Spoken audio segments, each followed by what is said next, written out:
I was 38 years old when my sugar daddy told me he was getting married, and I honestly couldn't have been more relieved if he'd handed me a winning lottery ticket and a one-way ticket to Bali. You're not upset? Marcus asked, his brow furrowed in that way that used to make me think he cared. Should I be? I took another bite of my takeout noodles, the cheap kind from the place 3 blocks over that he'd always hated. I mean, congratulations. Seriously, who's the lucky woman? He stared at me like I'd just asked him to explain quantum physics. Valerie Kensington. You avez meter.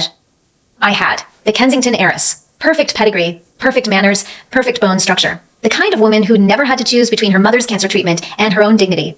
Oh, right. The one with the horse. Or was it the yacht? I can never keep track of which rich people own which expensive things. Marcus's jaw tightened. I gave you $500,000.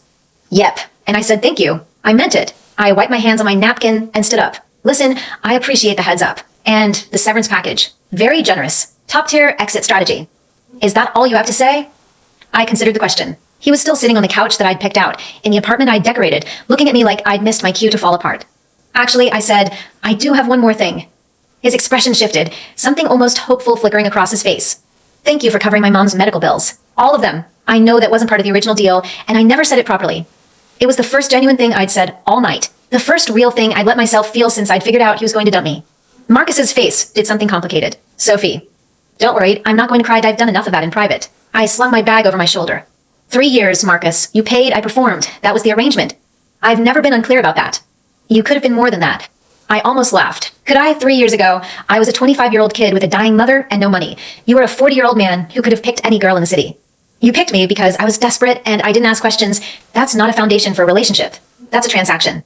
He stood up, and for a second, I thought he might try to stop me. But he just stood there, hands at his sides, looking like a man who just realized he'd lost something he never really had. Where will you go? He asked. I have options. That was a lie. I had exactly one friend and no marketable skills. But I'd figured out. I always did. One more thing, I said at the door. For whatever it's worth, I hope you're happy, Marcus. Really. You deserve someone who can give you what you actually need, not just what you're paying for. I walked out without looking back. The first thing I did was get in my car, not his, mine, a beat-up Honda I'd kept in the garage just in case, and call my best friend. Rachel, I'm free. Free as in? Free as in he's getting married and I got paid and I am officially no longer anyone's kept woman. Rachel screamed into the phone so loudly I had to pull it away from my ear. Where are you? I'm coming to get you. We're getting drunk. I don't care if you're pregnant or not. She stopped. Wait, you're not pregnant, are you? God, I hope not. I laughed. That would be the worst timing in human history. Famous last words. The first few weeks were a blur of freedom. I checked into a hotel, nothing fancy, just a place with a pool and room service, and ordered everything I hadn't been allowed to eat for 3 years. Greasy burgers, spicy noodles, an entire pizza with extra cheese, eaten in bed while watching reality TV. It was glorious. It was also, I realized after about 10 days, completely unsustainable. I needed a place to live, a job, a future. I had $500,000, which sounded like a lot until I started doing the math on what things actually cost. I found a small apartment in a neighborhood that was borderline acceptable, put down a down payment, started looking for work. It was harder than I'd expected. My resume was a disaster. 3-year gap, no relevant experience. And the one skill I had, being pretty and quiet in public, wasn't exactly something you put on a LinkedIn profile. I'll figure it out, I told Rachel on the phone. I always do. Sophie, you're 38. You have no job history. You've been living off someone else's money for 3 years. How exactly are you going to figure this out? I didn't have an answer, but I also didn't have time to panic, and I had a little life to build. That meant finding work, finding purpose, finding a version of myself that didn't exist in relation to a man. The morning sickness started 6 weeks later. I woke up, made myself a cup of coffee, and immediately threw it up in the sink. Not the coffee, the smell. The smell made me sick. The smell of something I'd been drinking for 20 years. I stared at the mess in the sink and did the math. 3 weeks. That's how long it had been since my last period. And it had been late then, too. No, I said out loud. No, no, no. I drove to the pharmacy, bought 3 tests, and took all of them in the bathroom of the store. Not because I was in a hurry, because I couldn't wait to get home and deal with the reality alone. All 3 were positive.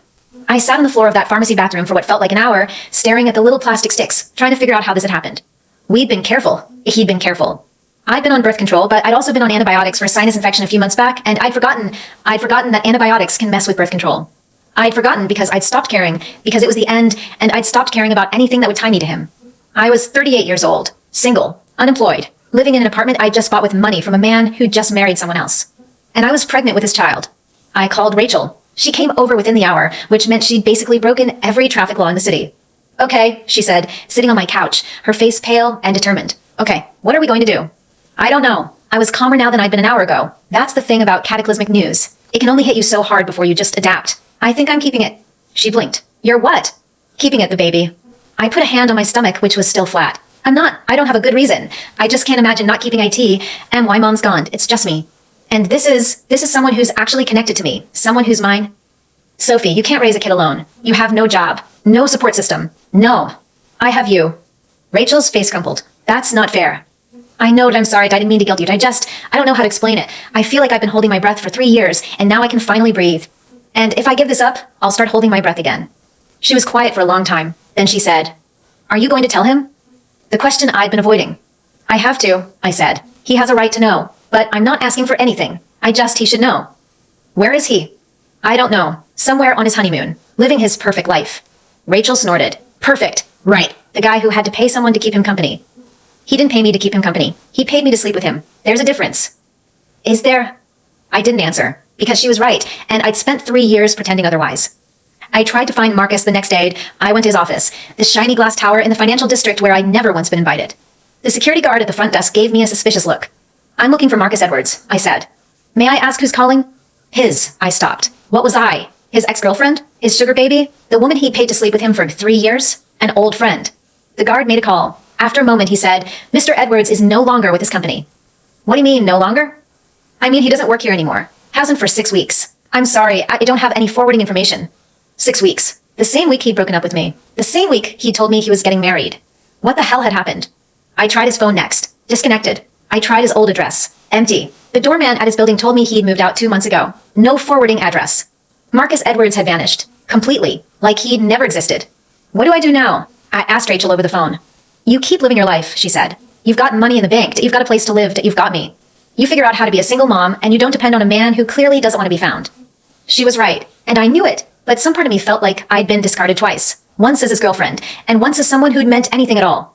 I threw myself into building a new life that I got a job, nothing glamorous, just a receptionist position at a small law firm. The pay was terrible, but they offered health insurance, which was the only reason I'd taken it. "I'm pregnant," I told the HR manager on my first day. "I'm not showing yet, but I will be. I just wanted you to know." She looked at me with a mixture of sympathy and wariness. That's not usually something you disclose at the interview. "I know, but I'm not trying to hide it. I'm just trying to be honest." She nodded slowly. "We'll work around it." That was the beginning, that I went to work, came home, ate dinner alone, and spent my evenings reading about pregnancy and childbirth and parenting. I was learning something new every day, and for the first time in years, I was learning it for myself. At 12 weeks, I went for my first ultrasound. Rachel came with me. "That's your baby," the technician said, pointing at the screen. "See that flickering? That's the heartbeat." I couldn't look away from the little blob on the screen. It was small, barely formed, but it was there. It was alive. It was mine. "Hi," I whispered. "I'm your mom. I know I'm not great at this yet, but I'm going to try." Rachel grabbed my hand and squeezed. She was crying. So was I. The first time I saw Marcus again was completely by accident. It was 3 months later. I was at the grocery store, 7 months pregnant, waddling down the aisle with a cart full of frozen dinners and prenatal vitamins, and there he was at the end of the aisle, looking at a jar of pasta sauce like it held the answers to the universe. He was thinner than I remembered. His clothes were cheaper. His face was lined with stress I'd never seen on him before. Marcus. The name came out before I could stop it. He looked up and I saw recognition, then shock, then something that looked almost like fear. He turned and ran. Literally ran. Dropped the pasta sauce and booked it down the aisle, leaving me standing there with my mouth open. "Wait, Marcus." I tried to follow, but I was 7 months pregnant and could barely walk at a normal speed, let alone chase anyone. He was gone by the time I reached the exit. I stood in the parking lot, breathing hard, trying to process what I'd just seen. Marcus, running away from me, like I was something to be escaped. "What are you doing?" I asked myself out loud. "You're 7 months pregnant. You're supposed to be calm. You're supposed to be relaxed." I went home and called Rachel. I saw him. I said, "Marcus," at the grocery store. He ran away from me. Ran away. He dropped his pasta sauce and everything. Just bolted. Rachel was quiet for a moment. "Sophie, that's not normal. Like, at all. What do you think is going on?" "I think you need to find out." I tried to find him again, but he'd vanished. He'd quit his job, sold his apartment, and apparently moved to some lower-rent neighborhood where he could hide from me. But I had something he didn't expect. I had his name, and I had a memory of what he looked like when he ran. The next time I saw him, I was more prepared. It was a month later. I was coming out of a doctor's appointment, and there he was, leaning against the wall outside the building. He looked even worse than before. Dark circles, thin face, hands shaking. "I'm not going to run," he said. "Good. I shouldn't have run before. I'm sorry. What are you doing here?" He took a breath. "I've been watching you. For a while. I wanted to see if you were okay." "Watching me? You know that's not normal, right? That's stalking." "I know. I'm sorry. I didn't know how to get in touch with you. I changed my number, and I didn't." "Why did you change your number? Why did you run away from me?" He looked at the ground. "Because I lost everything, Sophie. My company, my money, my reputation. I didn't want you to see what I'd become." I put a hand on my stomach, which was huge now. "Well, You're seeing what I've become, and I'd appreciate some help. He stared at my belly. Is that? Yes, it's yours. 8 months. About to be born. I watched his face go through about 12 emotions in 5 seconds. I would have told you earlier, but you kind of disappeared. He reached a hand toward my belly, then pulled it back. Can I? I'm not asking you to get back together with me. I'm not asking for money. I'm just telling you, because you have a right to know. He closed his eyes. Sophie, don't do the I'm not ready thing. You came looking for me, and I'm telling you what I need to tell you. When I held my son for the first time, all the months of confusion and hurt and loneliness melted away. He was perfect. Little perfect mine. Marcus showed up at the hospital the next day. I hadn't called him, but he'd found out somehow. He stood in the doorway, looking at the baby like he was seeing something he couldn't quite believe. Can I? He started. You can hold him. I gestured. Just wash your hands first. He washed carefully, then walked over to the crib with this strange, careful reverence. I've never held a baby before. It's easier than it looks. Just support the head. He picked up my son and held him like he was made of glass. His eyes were wet. He looks like you. Of course he does. I did all the work. He laughed, and I heard some of the old Marcus in it. I've missed you. Did you? Because you ran away from me.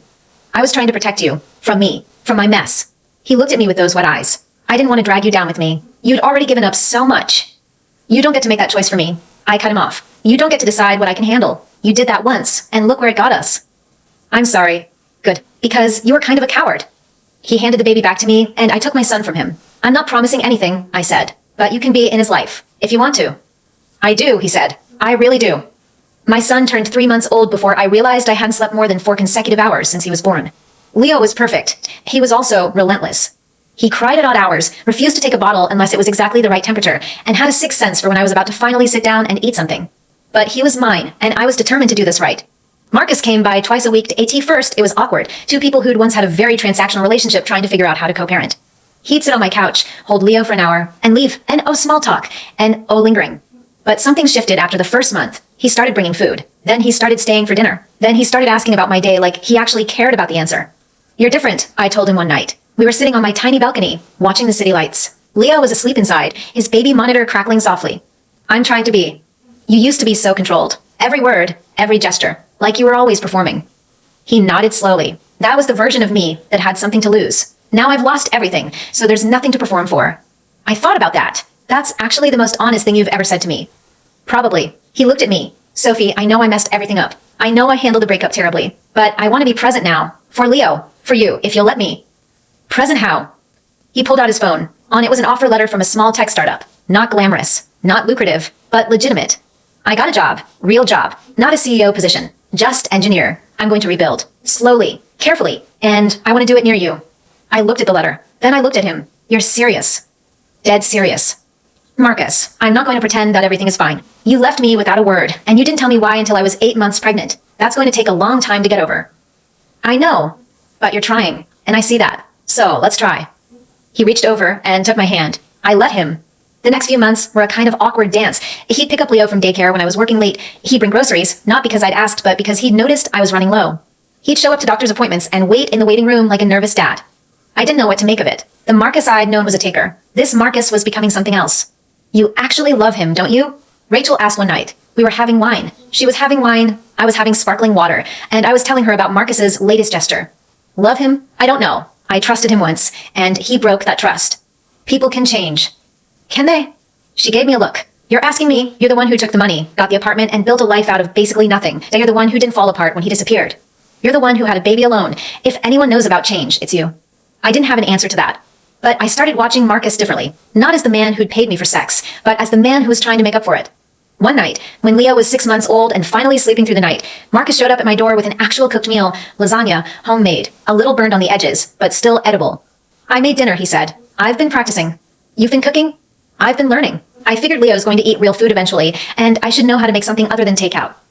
I let him in. We ate. Leo gurgled in his high chair, smashing sweet potatoes into his hair. Marcus cleaned him up without being asked. He even changed a diaper without complaining. Who are you, and what have you done with Marcus? I asked. He laughed. I'm trying to be the person I should have been all along. The next week, Marcus came with news. His company, the one he'd lost, was being relaunched. Not by him, but by someone else. The same technology he'd built, now under different leadership. It's a gut punch, he admitted, seeing someone else take what I built. Are you going to fight it? No. I signed away the rights when I left, but I'm going to build something better. I watched him talk about his new project, and for the first time, I saw the old Marcus, the driven, ambitious man I'd first met. But there was something new too, a kind of steadiness. I'm glad. I said. He looked at me. For what? That you're not just running away. You're building. Someone taught me that. The first crisis came 3 months later. I got a call from a number I didn't recognize. Sophie Banks, this is Lawrence Moore, Marcus's former partner. I remembered the name, the partner who'd supposedly stolen everything. I'm calling because I think you should know the truth about what happened. I sat down. What truth? What Marcus told you about our falling out, it's not exactly accurate. He didn't lose the company because of me. He lost it because he was trying to protect you. My heart stopped. Explain. Lawrence told me the story. And Marcus's board had found out about our arrangement, the payments, the apartment, the nature of our relationship. They'd threatened to expose it unless he stepped down. He'd sold his shares to protect my reputation, hoping that if he disappeared, the board would leave me alone. He never told you because he didn't want you to feel guilty, Lawrence said. He wanted you to have a clean break without the weight of what he sacrificed. I couldn't speak for a full minute. When I found my voice, it was shaky. Why are you telling me this now? Because he's not going to, and I think you deserve to know. After I hung up, I sat in the dark for a long time. Then I called Marcus. We need to talk, I said. He came over within the hour, looking nervous. What happened? Is Leo okay? Leo's fine, but I just heard from Lawrence Moore. Marcus's face went pale. What did he tell you? The truth. I took a breath. Marcus, you gave up your company for me. You sacrificed everything, and you didn't tell me. He sat down like his legs had given out. Sophie, it wasn't supposed to be like this. You were supposed to have a clean break. You were supposed to move on. Move on to what? I was pregnant with your child. I know, and I've regretted it every single day, but I didn't want you to feel trapped. I didn't want you to look at me and see a burden. I wanted you to be free. I looked at him, this man who'd spent 3 years paying me for my time and then given up his entire life, so I could have a future. I thought about all the things I'd said to him, all the ways I dismissed his sacrifice. You're an idiot, I said. I know. You could have just told me. I know. And now I'm stuck, because now I have to figure out what to do with the fact that you gave up everything for me. He looked at me with those tired, honest eyes. You don't have to do anything. That's not why I did it. I know. I walked over and sat beside him, but I'm going to anyway. The new arrangement took time to figure out. I'd already built my life around independence, and letting someone back in, even someone who'd proven himself, was harder than I'd expected. But Marcus was patient. He showed up consistently and quietly, never demanding more than I was ready to give.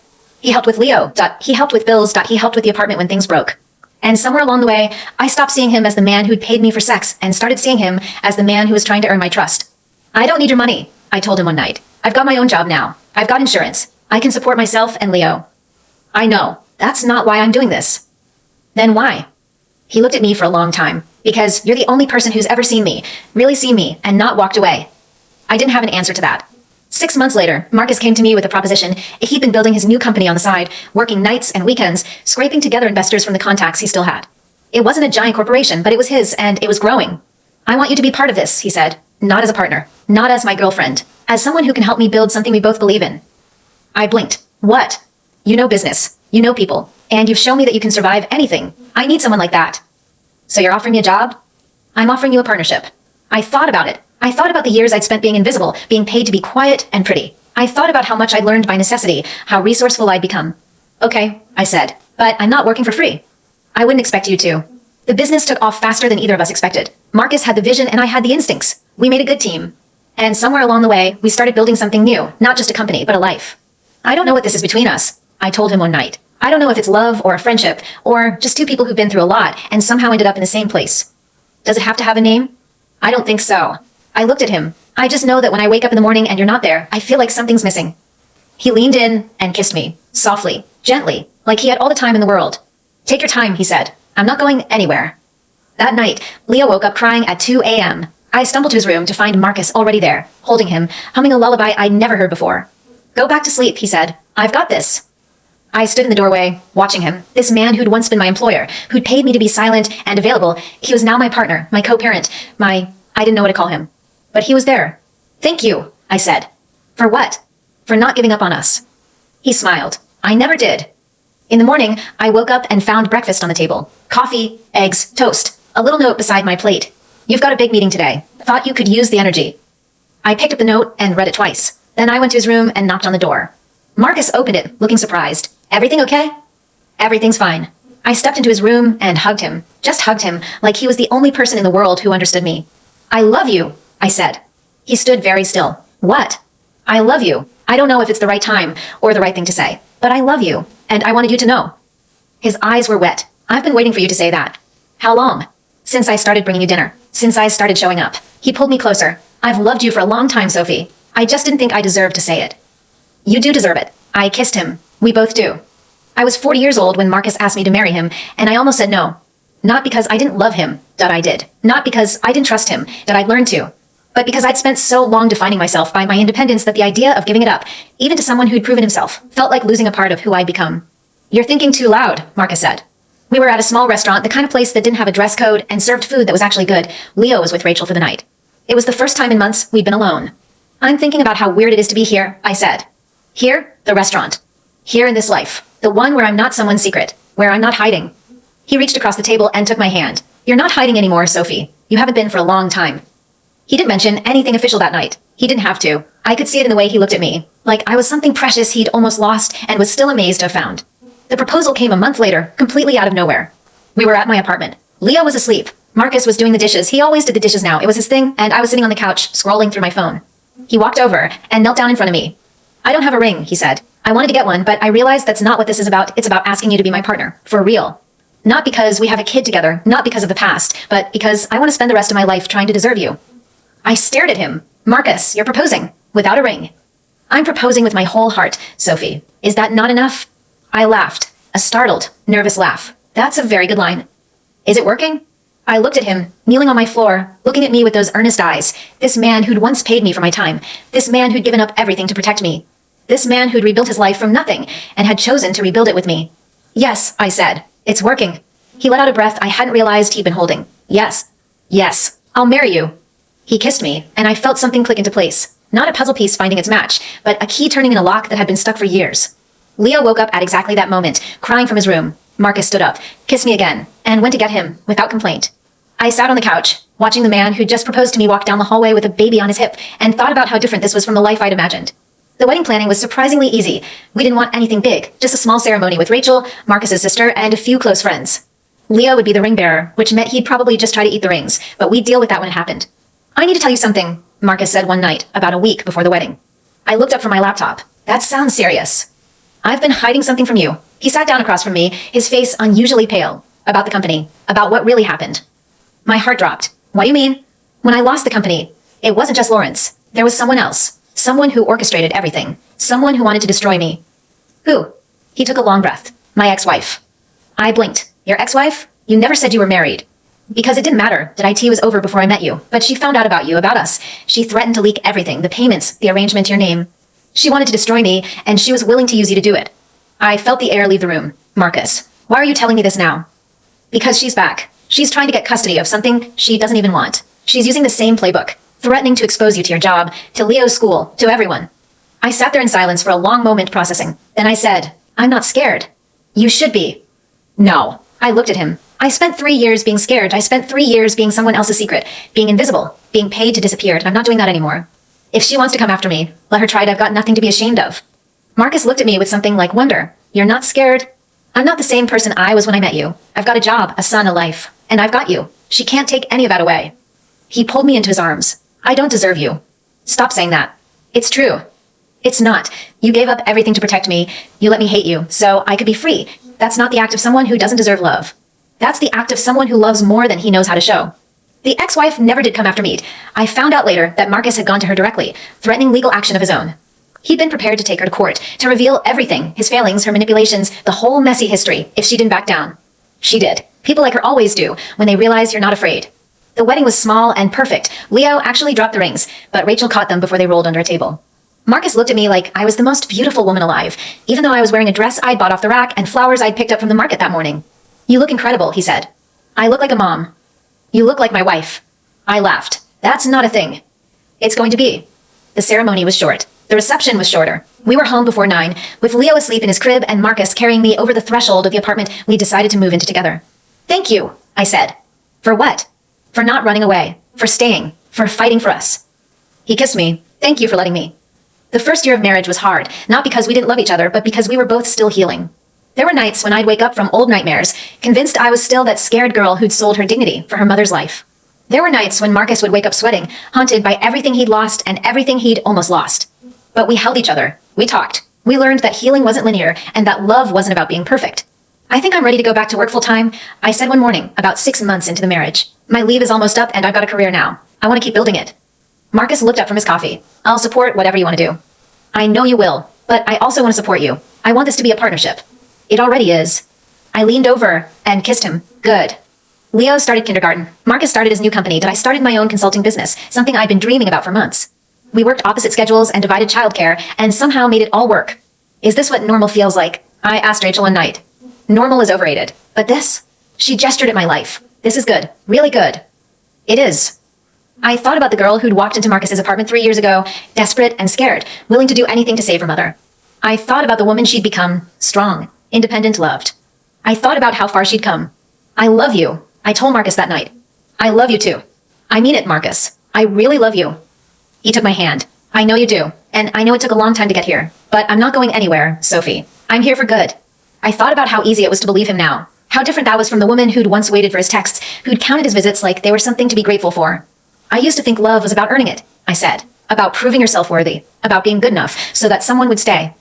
And now I know it's about showing up, every day, even when it's hard, even when you're tired. He smiled. That's exactly what it is. We fell asleep that night with Leo between us, a small, perfect bridge connecting two people who'd built something beautiful out of broken pieces. The next morning, I woke up to find Marcus already in the kitchen. The coffee was made, the breakfast was prepared, and there was a small box on the table. What's that? I asked. Open it. I did. Inside was a locket. When I opened it, there was a picture of us, the three of us, at Leo's first birthday party. I know we're already married, Marcus said. I know we don't need symbols, but I wanted you to have something that reminds you of how far we've come. I put the locket on. It's perfect. Just like you.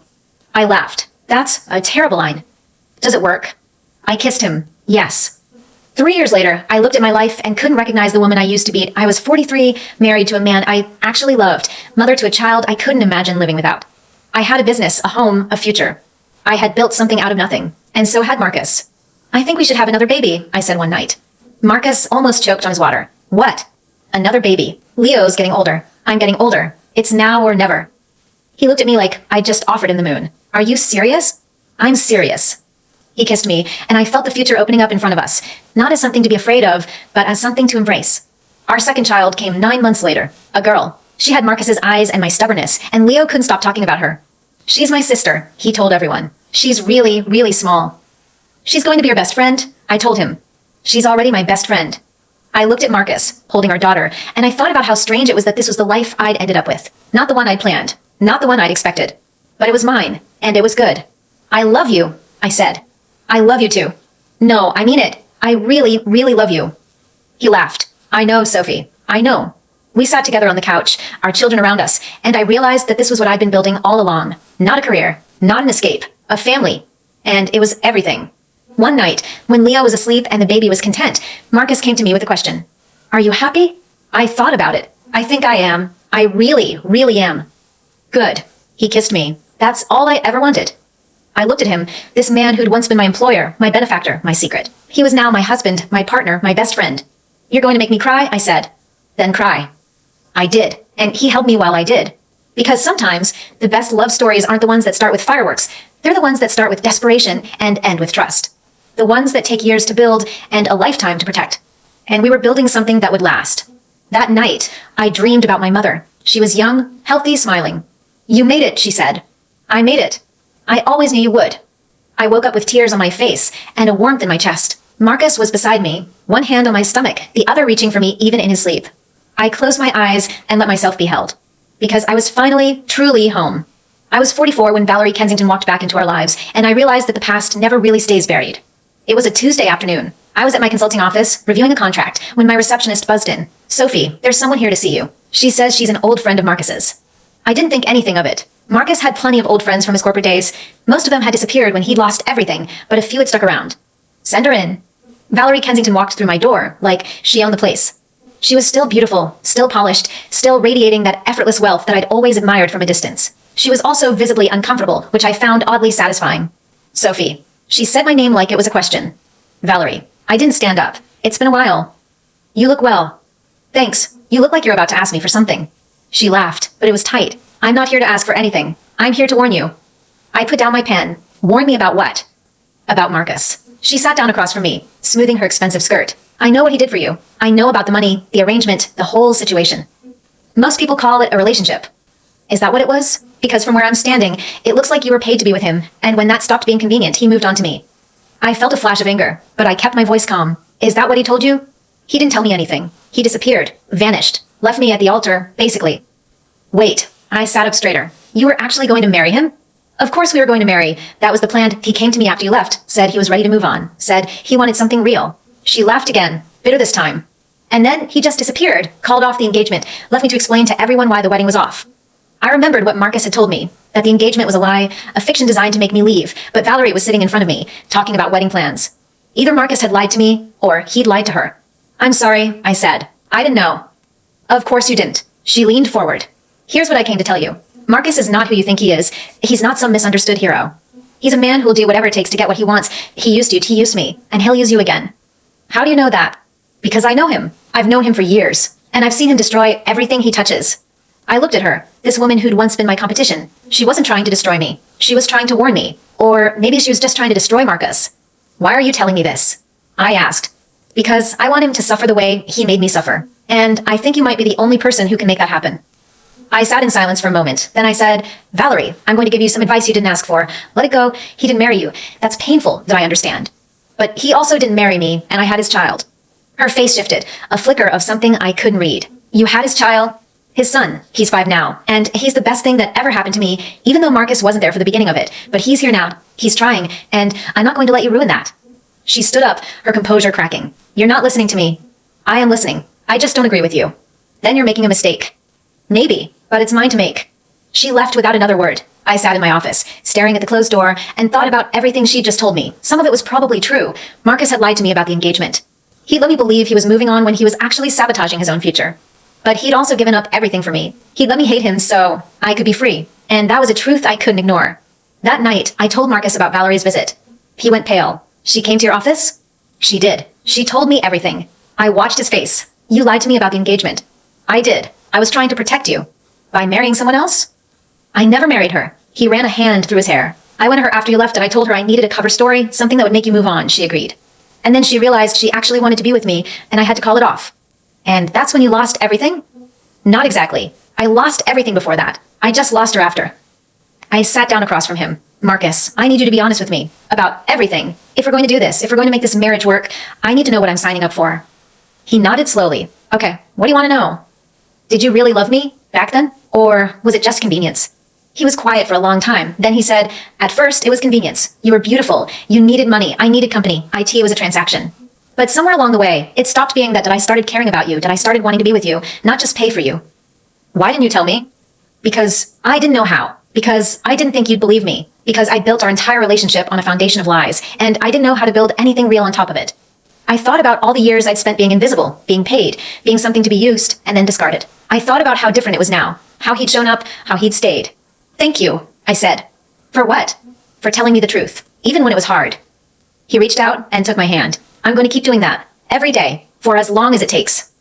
Valerie was a storm we weathered together. She didn't make good on her threat to expose us. I think she realized there was nothing to expose. I'd never been ashamed of my past, not really.